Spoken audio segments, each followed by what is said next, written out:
Hello అందరికీ. ఈరోజు జారు ఉప్మా ఎంత బాగుంటుందో. చిన్నప్పుడు అస్సలు ఇష్టం ఉండేది కాదు, ఇప్పుడు చాలా ఇష్టం. అప్పుడప్పుడు చేసుకుంటూ ఉంటాము.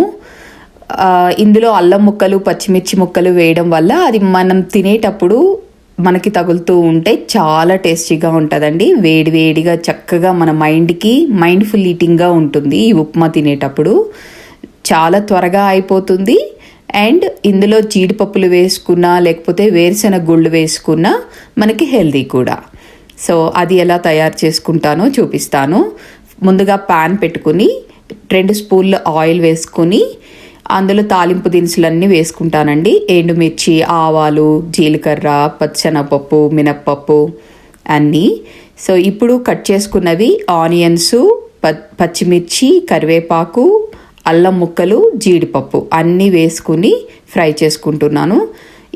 ఇవి మూత పెడితే కొంచెం త్వరగా ఫ్రై అవుతాయండి. ఇక్కడ సాల్ట్ వేసుకోవాలి, నేను మర్చిపోయి లాస్ట్లో వేసాను. ఇక్కడ సాల్ట్ 1 స్పూన్ వేసుకుని తర్వాత మీ టేస్ట్కి తగినట్లు అడ్జస్ట్ చేసుకోవచ్చు. రవ్వ ఇప్పుడే పోసుకుని ఫ్రై చేసుకుంటే ఆ ఉప్మా చాలా టేస్టీగా ఉంటుందండి. సో ఇప్పుడే చిన్న గ్లాసు రవ్వ వేసుకున్నాను, దాన్ని ఫ్రై చేసుకుంటున్నాను.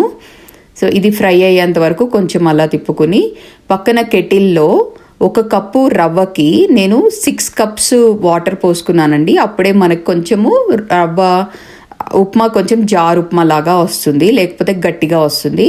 సో గట్టిగా కావాలనుకుంటే 4 కప్స్ వాటరు, కొంచెం జారుగా కావాలి అంటే 6 కప్స్ వాటర్ పోసుకుంటే సరిపోతుంది. ఇలా కప్పు రవ్వ వాటర్ పోసుకున్న తర్వాత నెయ్యి 2 స్పూన్లు వేసుకున్నానండి. సో ఇది పొడి పొడిగా వస్తుంది అతుక్కోకుండా. సో ఇలా జారుగా ఉండడం వల్ల మనం తింటూ ఉంటే చాలా బాగుంటుంది. నేను లెమన్ జ్యూస్ వేసుకుని తింటానండి. ఇక్కడ సాల్ట్ యాడ్ చేసుకున్నాను, ఇందాక మర్చిపోయాను, ఇక్కడ సాల్ట్ యాడ్ చేసుకున్నాను.